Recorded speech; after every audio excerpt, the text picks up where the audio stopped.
വൈകുന്നേരത്തെ ചായക്കൊക്കെ സിമ്പിളായിട്ട് ഉണ്ടാക്കാൻ പറ്റിയൊരു ഐറ്റമാണിത്. സംഭവം അടിപൊളി ടേസ്റ്റാണ് കേട്ടോ. അപ്പോൾ ഇതെങ്ങനെ ഉണ്ടാക്കാൻ നോക്കിയാലോ? വായോ. ആദ്യം തന്നെ ഒരു 3 വലിയ ഉള്ളി എടുത്തിട്ട് ഇതുപോലെ കട്ട് ചെയ്തിട്ട് മാറ്റി വെക്കാം. എന്നിട്ടൊരു പാനിൽ വെച്ച് അതിലേക്ക് കുറച്ച് ഓയിൽ ഒഴിച്ചിട്ട് ഈ ഉള്ളിയും കുറച്ച് ഉപ്പ് ഇട്ടിട്ട് നന്നായിട്ടൊന്ന് വഴറ്റിയെടുക്കാം. ഒരു ഗോൾഡൻ കളറായി വരുമ്പോൾ അതിലേക്ക് ഇഞ്ചി, വെളുത്തുള്ളി, പച്ചമുളക് അരച്ചതും കൂടെ ചേർത്ത് കൊടുക്കുക. എന്നിട്ട് നല്ലപോലെ ഒന്ന് മിക്സ് ചെയ്തിട്ട്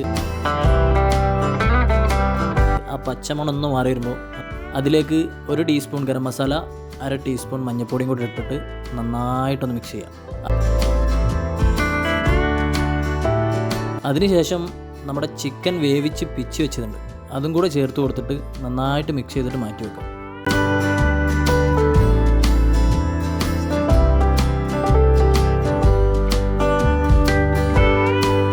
അതിനുശേഷം കുറച്ച് മൈദപ്പൊടി എടുത്തിട്ട് കുറച്ച് ചുടുവെള്ളം ഒഴിച്ച് നന്നായിട്ട് മിക്സ് ചെയ്തിട്ട് ഇതുപോലെ ഉണ്ടാക്കി പരത്തി അങ്ങനെ എടുക്കാം.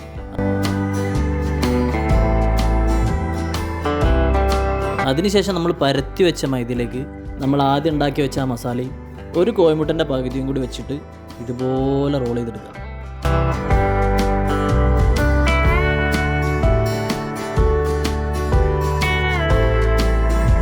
അതിനുശേഷം ഓരോന്നായിട്ട് എടുത്തിട്ട് ഇതുപോലെ കോഴിമുട്ടയിൽ നന്നായിട്ട് മുക്കിയിട്ട് അതുപോലെ റസ്ക് പൊടിയിൽ മുക്കിയിട്ട് ഒന്ന് ഫ്രൈ ചെയ്തെടുത്താൽ സംഭവം സെറ്റായി.